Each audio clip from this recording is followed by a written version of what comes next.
I gripped the steering wheel tighter as I turned onto my parents' street, feeling that familiar knot in my stomach. Another Friday dinner, another evening of being treated like the family ATM. 8 months of this bullshit, and it wasn't getting any easier.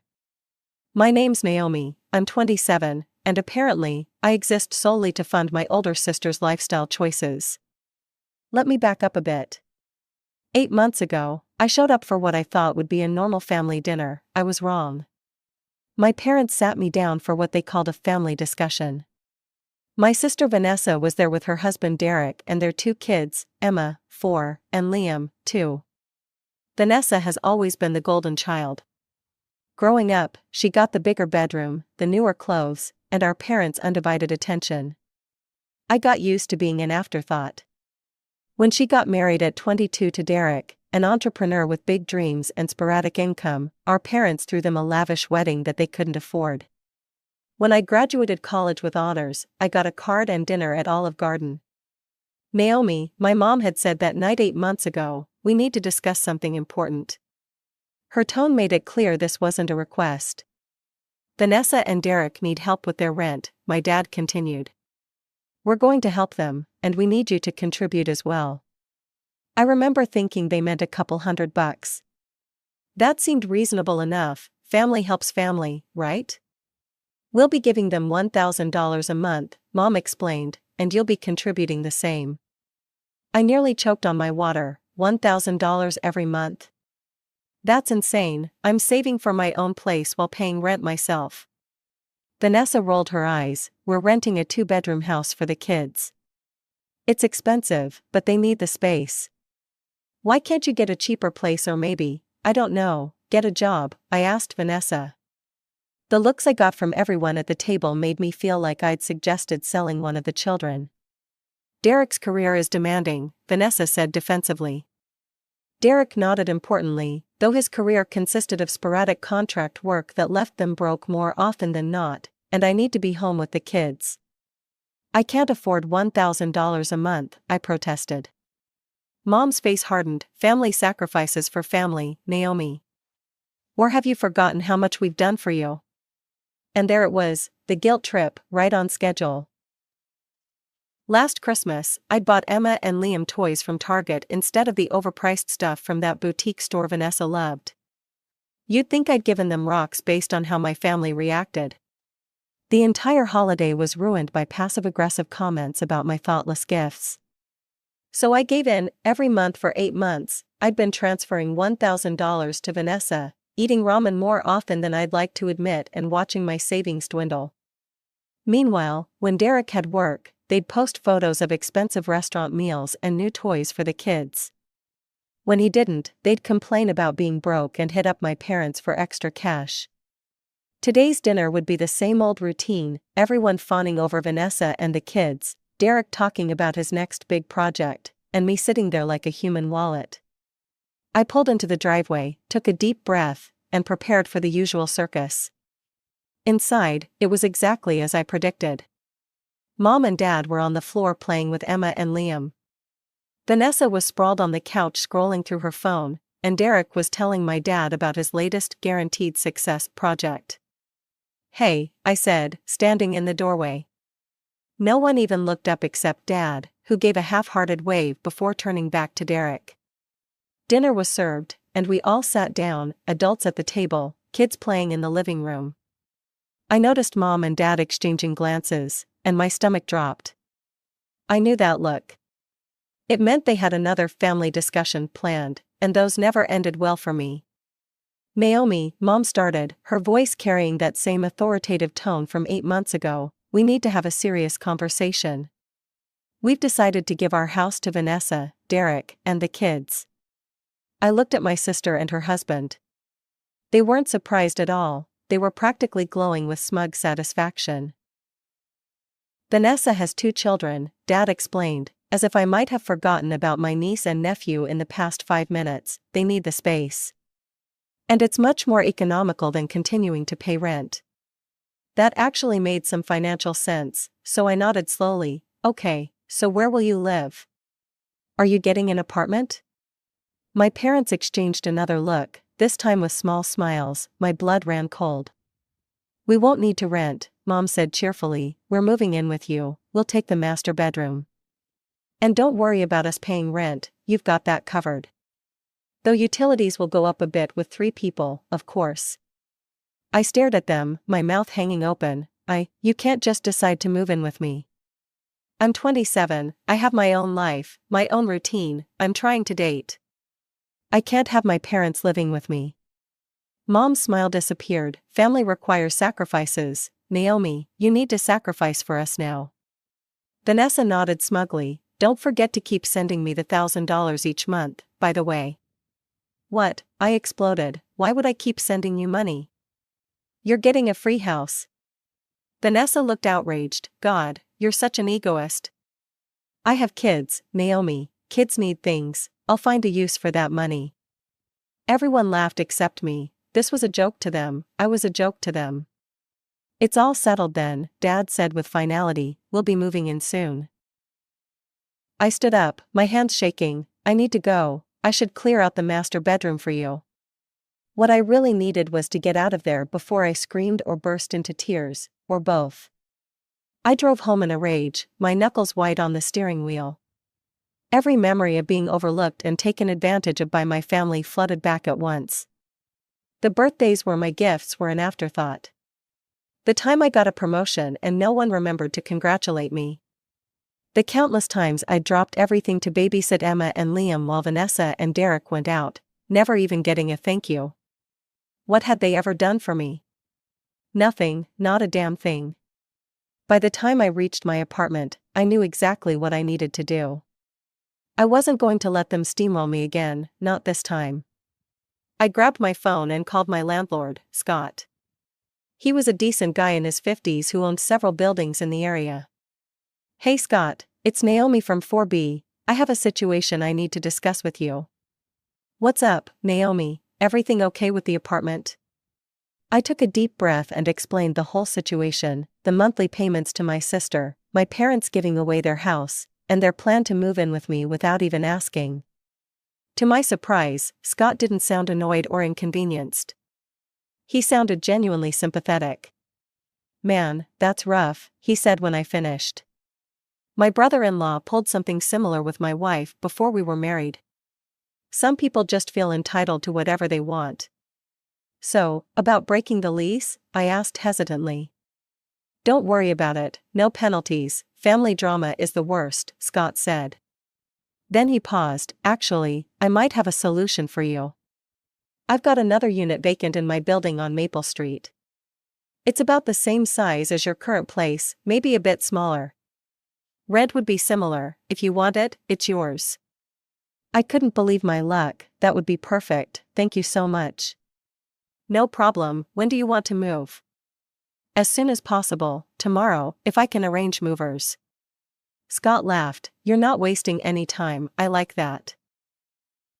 Come by my office in the morning, and I'll have the paperwork ready. After hanging up, I immediately started packing. I worked through the night, fueled by a combination of anger and determination. By morning, I had most of my belongings in boxes. I called a moving company that advertised same-day service and booked them for that afternoon. At Scott's office, I signed the new lease and handed over my current keys. Here are the keys to your new place, he said, sliding them across the desk. What should I do when your parents show up? I grinned. Just tell them I don't live there anymore, don't give them my new address. The movers arrived at noon, and by evening, I was settling into my new apartment. It wasn't perfectly arranged yet, but it was mine, and more importantly, my family had no idea where it was.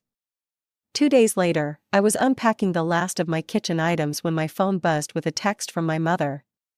We're on our way to your apartment with our things, see you soon. I didn't respond, I just waited, imagining the scene that would unfold. Sure enough, about 2 hours later, my phone exploded with calls. I let the first few go to voicemail, savoring the moment. When I finally answered, my mother was already mid-shout. Absolutely unacceptable. Where are you? There's some man at your apartment telling us you don't live there anymore. That's my landlord, I said calmly, and he's right, I moved out a couple days ago.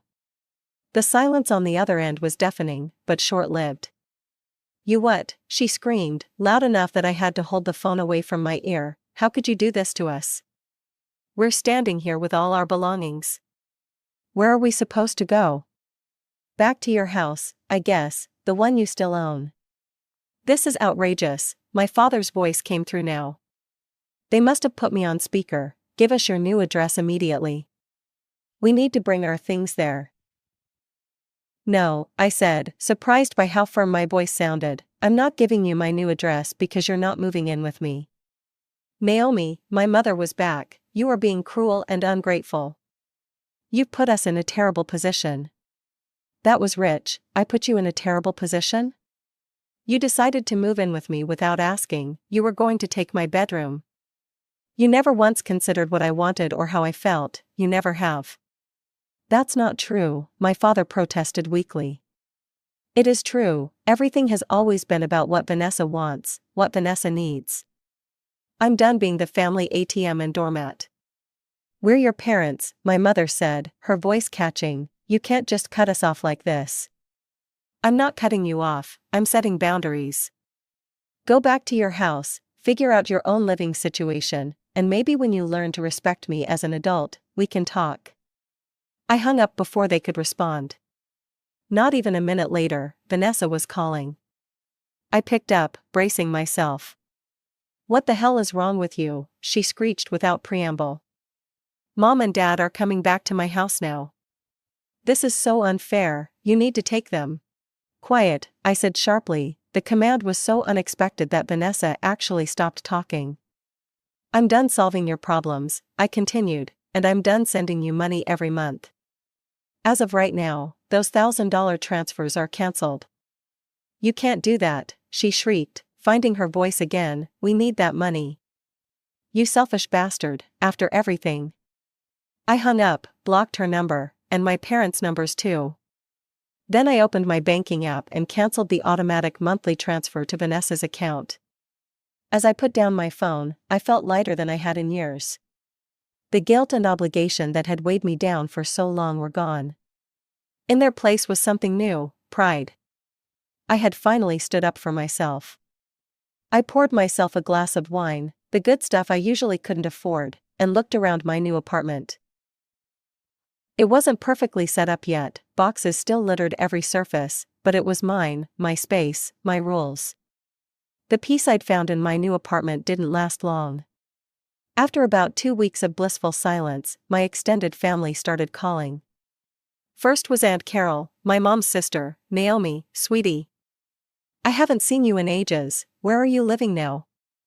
I'd love to come visit and see your new place. I wasn't born yesterday, did my mom put you up to this, Aunt Carol? A pause. Well, she might have mentioned she's worried about you. I'm fine, I'm just not sharing my address with anyone right now.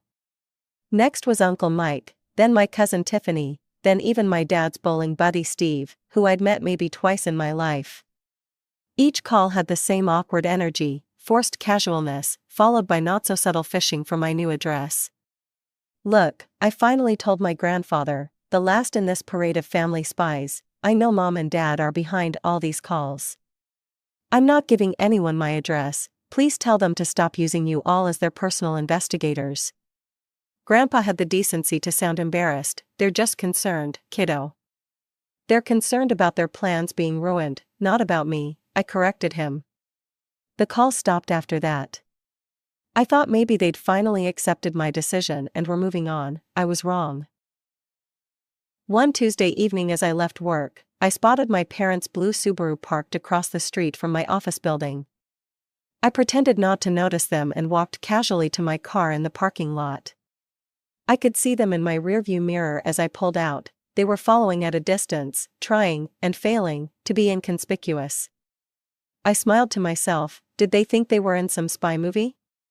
I drove directly to the Westfield Mall, occasionally checking my mirror to confirm they were still tailing me. They hung back several cars, but that blue Subaru was unmistakable. When I pulled into the mall parking lot, they found a spot with a clear view of my car. Once inside the mall, I called my friend Rachel. Hey, I need a favor, my parents are literally stalking me. They followed me to the mall and they're watching my car. Can you pick me up at the north exit? I'll leave through there while they're still watching my car at the south entrance. Girl, I'm on my way. This is the most exciting thing that's happened to me all week. I spent about an hour browsing stores, occasionally peeking out the windows to see my parents still dutifully watching my car. Rachel texted when she arrived, and I slipped out the north exit, grinning as I imagined my parents waiting for hours for me to return to my car. Get in, loser, we're escaping your psycho family, she said as I slid into her car. We both burst out laughing. I can't believe this is my life, I said once I'd caught my breath. My own parents are stalking me. Have you considered a restraining order? Rachel asked, only half joking. Let's hope it doesn't come to that, I replied, though the thought had crossed my mind. Over the next few months, my parents made several more attempts to find my new address.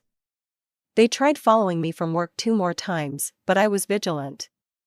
They sent more relatives to call me with increasingly transparent excuses. Eventually, the surveillance stopped. No more mysterious calls from distant relatives, no more parental stakeouts, nothing. It was strange how quickly I adapted to the silence.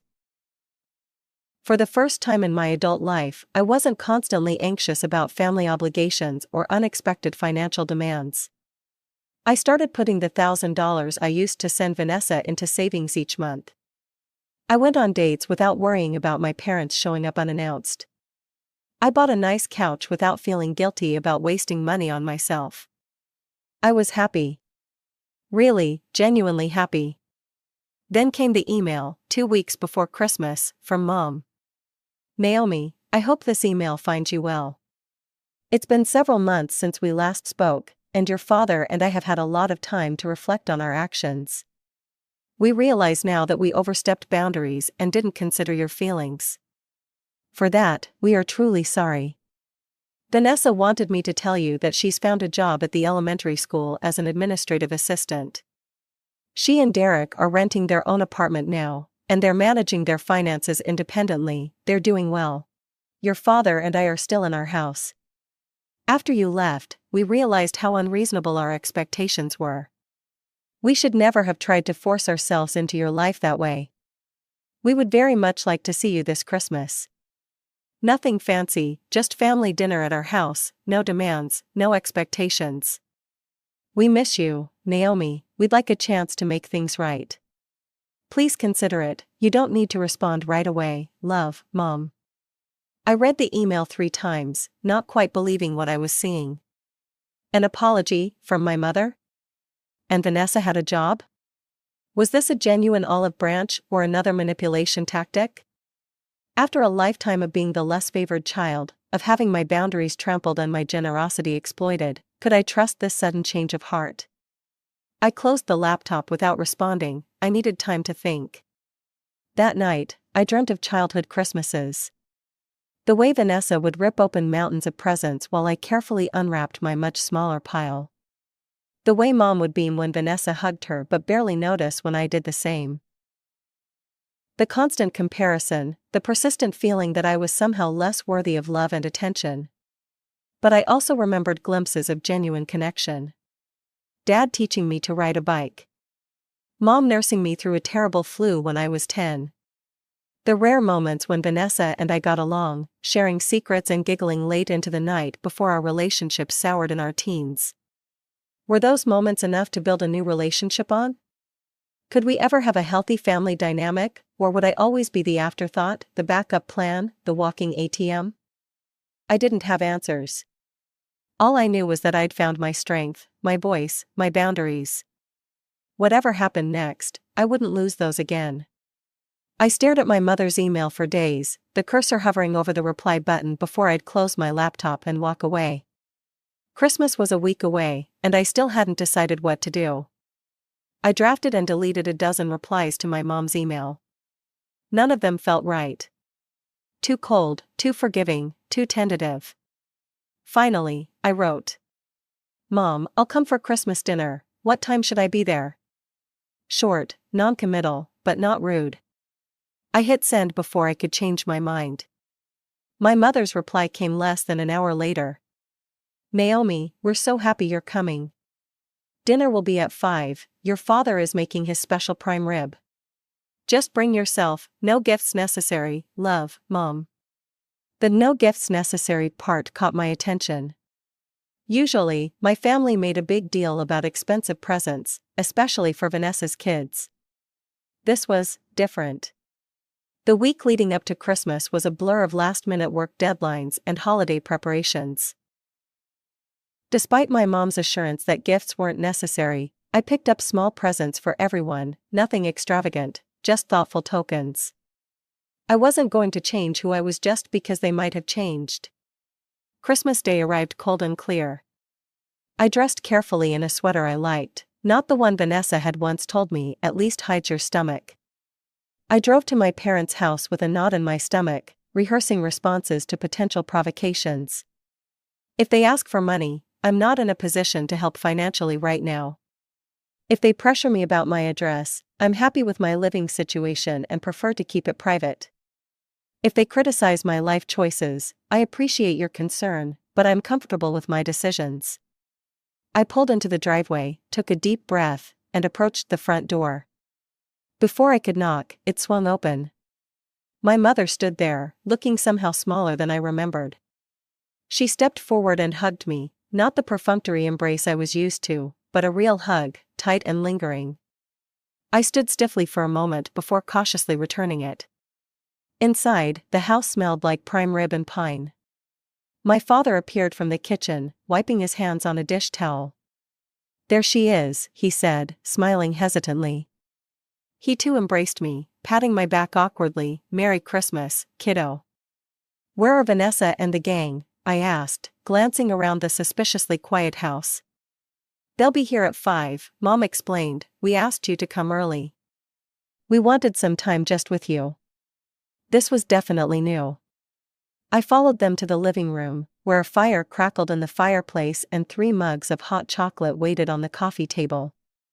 Naomi, Dad began once we were seated, we owe you an apology, a real one, not just an email. I nodded, waiting. We've been unfair to you, Mom continued, for a long time, not just with the housing situation. She looked down at her hands. We've favored Vanessa, we've taken you for granted, we've treated you like your only value to this family was financial. Why? I asked simply. It was the question I'd wanted to ask my entire life. My parents exchanged glances. Vanessa was always more demanding, Dad explained. She needed more attention, more help. You were so independent, so capable. We leaned on you because you seemed like you could handle it. We mistook your strength for immunity to being hurt, Mom added. That was wrong of us. I took a sip of hot chocolate, processing their words. And Vanessa? Has she had a similar epiphany? They exchanged another look. She's working on it, Dad said. Getting a job has been good for her. Derek too, he's taken a steady position with an accounting firm. We talked for over an hour, really talked, in a way we never had before. They asked about my job, my friends, my new apartment, though they didn't press for the address. I found myself slowly relaxing, cautiously optimistic. At 5, the doorbell rang. Vanessa, Derek, and the kids had arrived. I braced myself for the old dynamic to resurface. Vanessa entered first, the kids trailing behind her. Her eyes found mine immediately. Naomi, she said, her voice uncharacteristically subdued. Merry Christmas. Merry Christmas, I replied neutrally. An awkward silence fell. Then, to my utter shock, Vanessa stepped forward and hugged me. I'm sorry, she whispered, I've been a terrible sister. I froze, completely unprepared for this. Vanessa had never apologized to me for anything in her entire life. Thank you for saying that, I managed. Dinner was surreal. Vanessa talked about her job with genuine enthusiasm. Derek discussed his new position without a single mention of getting rich quick. The kids were well behaved, and when Emma spilled her juice, Vanessa cleaned it up herself instead of expecting Mom or me to do it. No one asked me for money. No one made passive-aggressive comments about my life choices. No one tried to make me feel guilty for setting boundaries. After dinner, as we exchanged the modest gifts we'd all brought, I found myself laughing genuinely at Dad's corny jokes, accepting Mom's compliments without searching for hidden barbs, and actually enjoying my niece and nephew's excited chatter. As I prepared to leave, Mom walked me to the door. "Will you come for New Year's?" she asked tentatively. I hesitated. One good evening didn't erase years of being treated as an afterthought. Trust would take time to rebuild. "Let me think about it," I said honestly. She nodded, accepting my boundary without protest, another good sign. In my car, I sat for a moment before starting the engine. The evening had gone well, suspiciously well, a cynical part of me thought. Was it all an act? Would they revert to form once they thought I was back in the fold? Only time would tell, but for now, I was proud of myself for coming, for facing them on my terms. Whether our relationship could be truly repaired remained to be seen. But I knew one thing for certain: I would never again be the family doormat. I had found my voice, and I wasn't going to lose it again.